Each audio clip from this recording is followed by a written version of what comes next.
Now, your Weather Authority forecast from meteorologist Anna Gard. Welcome back. It is 12:29 and we are tracking the rapid warm-up that is happening as we go into the rest of this week. It's going to bring a much different feel from the Arctic blast that we had to start the week.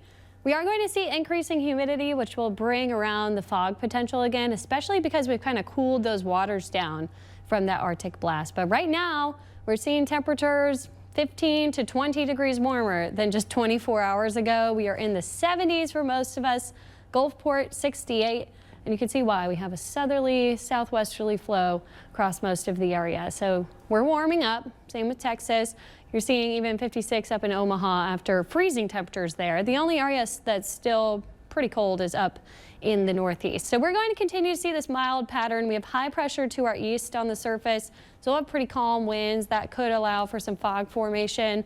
And then by the weekend, we'll see a stronger southerly flow returning that will really kick in the humidity. And it'll start to feel a little bit muggy by, I think, Saturday, Sunday. You'll notice it's a little bit more than that fall-like humidity here, where we just have a little hint of the moisture. But even with a slight increase in moisture, because our temperatures in the morning are still going to cool to the 50s and that water temperature is cooler now, we might have to watch for not only radiation fog but sea fog. And tomorrow morning, the modeling showing some patchy dense fog of less than quarter-mile visibility. So just keep it slow on the roadways in the morning. If you run into one of those banks of fog, gotta use the low beams. If we do see widespread dense fog, maybe use an alternate route, but we'll continue to track that for you over the next couple of mornings. Our highs, 74 today, 76 Thursday, Friday, 78 Saturday, and then we are back up to 80 degrees on Sunday. Our average is in the low 70s now, so we're running pretty far above normal, and that's because of upper level high pressure that's going to be moving over us. High pressure means warm, dry conditions at the surface.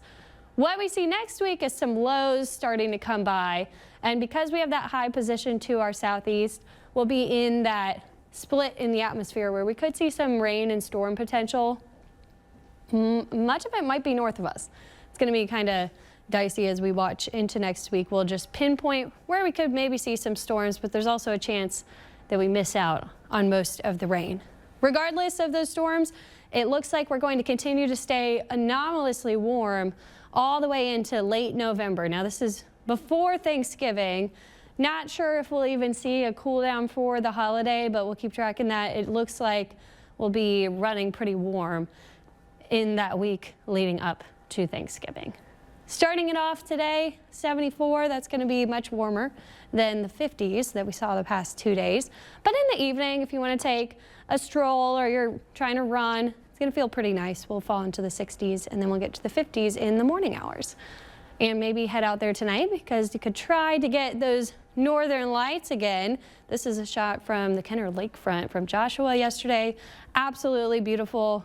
You can kind of see those pillars there even with this shot. You definitely need a long exposure camera, but you could catch a glimpse of them again today.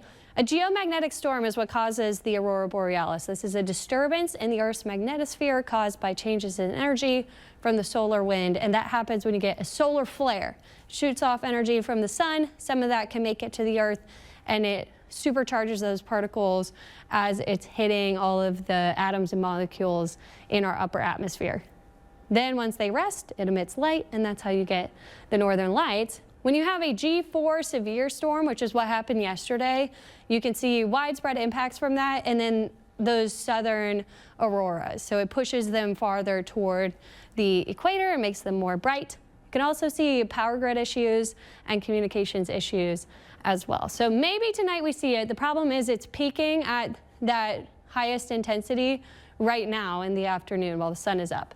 Will we keep that energy into the evening? That is the question, but you can try to head out there and see it. This is the forecast that they put out for visibility with the naked eye. Obviously, this is way farther to the north than us, but with a camera, sometimes you can see it farther to the south. So maybe head out there after sunset today, try to take a picture toward the north near the horizon with that long exposure, and you might get a shot of the northern lights, which we have been treated to multiple times in the last year or so, Kelsey. Really interesting, but that's because the sun is at what's called solar maximum. So it has the most activity happening. It started last year, and typically it lasts around a year or so. So you'll see more solar flare activity. Now, I know you mentioned it could also cause issues with communication. Did we get any reports of that yesterday, overnight, or this morning? There were definitely high frequency radio issues when the flare happened, which was yesterday. So, I mean, it was at 4 a.m., so you might not have noticed yesterday, our time. But yeah, while it's going on, you can see radio issues, and then once it's called a coronal mass ejection, which is basically the particles get to us, that's when you can see GPS issues and power grid problems. So it'll be something that you can continue to watch over maybe this evening, and then we'll start to see that solar storm coming to an end. So it looks like the last chance is really tonight. So beautiful, but it can cause problems at the same time. All right, Hannah, thanks so much.